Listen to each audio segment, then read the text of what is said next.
Hi! Hello అండి. Welcome to Baru's kitchen. నేను మీ భారతి. ఎలా ఉన్నారండి అందరూ? నేనైతే చాలా చాలా బాగున్నాను. అండ్ మీ అందరూ కూడా చాలా బాగుండాలని కోరుకుంటున్నాను.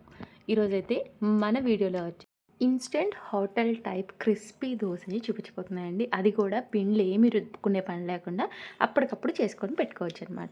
సో, దానిలోకైతే నేను నార్మల్ చట్నీ కాకుండా పొన్నగంటితో చట్నీ చేసి చూపించబోతున్నానండి. సో, ఇది హెల్త్‌కి చాలా మంచిది. అలానే స్కిన్ గ్లోకైనా, హెయిర్ ఫాల్‌కైనా కూడా చాలా చాలా హెల్తీ అండి పొన్నగంటి కూర వచ్చేసరికి. సో, ఇదైతే మా టెర్రస్ గార్డెన్ పైకి ఫ్రెష్‌గా వచ్చేసిందనమాట. సో, ఇంకెందుకు లేట్ అని చెప్పేసి నేనైతే ఇలా కట్ చేసుకొని వచ్చి చట్నీని చేసేసుకుంటున్నాను. సో, ఫస్ట్ అయితే కడాయిలో కొంచెం ఆయిల్ వేసేసి దానిలోనే కొంచెం జీలకర్ర, అలానే సరిపడా మిర్చీస్‌ని కూడా యాడ్ చేసేసుకొని ఇలాగా ఆకులన్నీ కూడా గిల్లుకొని యాడ్ చేసేసుకోవాలండి పొన్నగంటి కూరని. సో, ఇలా అన్నీ యాడ్ చేసేసుకున్న తర్వాత ఒక 2 లేదా 3 టొమాటోస్‌ని ఇలా యాడ్ చేసేసుకోవాలి. నేనైతే ఇందులోకి చెర్రీ టొమాటోస్‌ని యాడ్ చేసేసుకున్నాను అనమాట. సో, ఇవి కూడా మా టెర్రస్ పైన వచ్చినవే. సో, మనం నార్మల్‌గా అయితే ఒక 2 టొమాటోస్‌ని యాడ్ చేసేసుకుంటే సరిపోతుంది. ఇవన్నీ కూడా మనకి సాఫ్ట్‌గా కుక్ అయ్యే వరకు మనం ఇలా కుక్ చేసేసుకోవాలండి. సో, ఇలా కంబైన్ చేసేసుకొని మనకి మూత పెట్టుకుంటే ఏంటంటే త్వరగా అవనేది సాఫ్ట్‌గా అయిపోతాయన్నమాట. సో, ఇలా కొంచెం సాఫ్ట్‌గా అయిపోయిన తర్వాత మనం స్టవ్ ఆఫ్ చేసేసుకొని ఇది కొంచెం చల్లార్చుకోవాలండి. సో, ఇది కొంచెం కూల్ అయిపోయిన తర్వాత మనకి ఒక బ్లెండర్ జార్ తీసేసుకొని అందులోకి ఈ స్టఫ్‌ని మొత్తం కూడా ఇలా యాడ్ చేసేసి ఉంచుకోవాలండి. అండ్ ఇప్పుడు దీనిలోకి ఏంటంటే కొంచెం చింతపండుని తీసుకోవాలండి.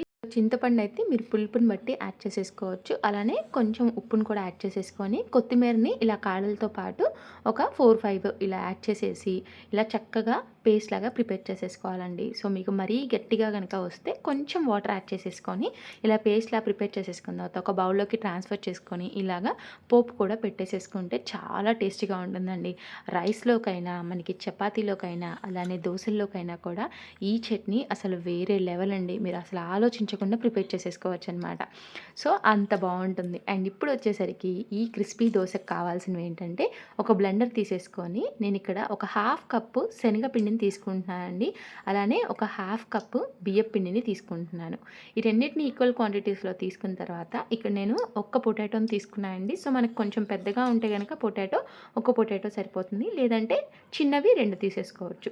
ఇలానే కొంచెం సాల్ట్‌ని యాడ్ చేసుకొని అందులోకి కొంచెం వాటర్‌ని యాడ్ చేసేసుకోవాలండి. సో, మరీ ఎక్కువగా ఒకేసారి యాడ్ చేసుకోవద్దు. ఎందుకంటే పొటాటోస్ ఏంటంటే అవి వెంటనే గ్రైండ్ అవ్వవనమాట. సో, కొంచెం కొంచెం వాటర్‌గా యాడ్ చేసేసుకొని మనం ఇలాగా స్మూత్ బ్యాటర్ లాగా ప్రిపేర్ చేసేసుకోవాలండి. సో, మనం పొటాటోస్‌ని యాడ్ చేసాం కాబట్టి మనకి కొంచెం లైట్‌గా జిగురుగా కూడా వస్తుందండి. సో, దానివల్లే మనకి క్రిస్పీనెస్ అనేది బాగా వస్తుందనమాట.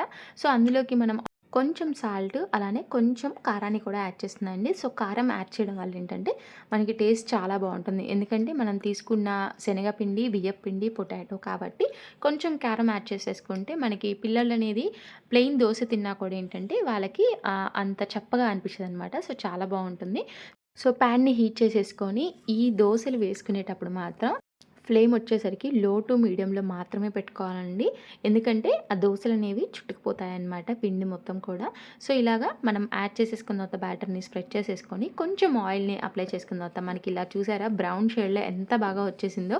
సో, ఇలాగ బ్రౌన్ షేడ్‌లోకి వచ్చేసిన తర్వాత జస్ట్ మనం ఫోల్డ్ చేసేసి దోసని ప్లేట్‌లోకి అలా వేసేసి చట్నీతో తిన్నారంటే ఉంటుందండి. అసలు మీకు ఈ దోసకైతే ఫిదా అయిపోయి ఇంకసలు ఎప్పుడు కూడా ఇదే దోస చేసుకుంటారనమాట. నాది గ్యారంటీ.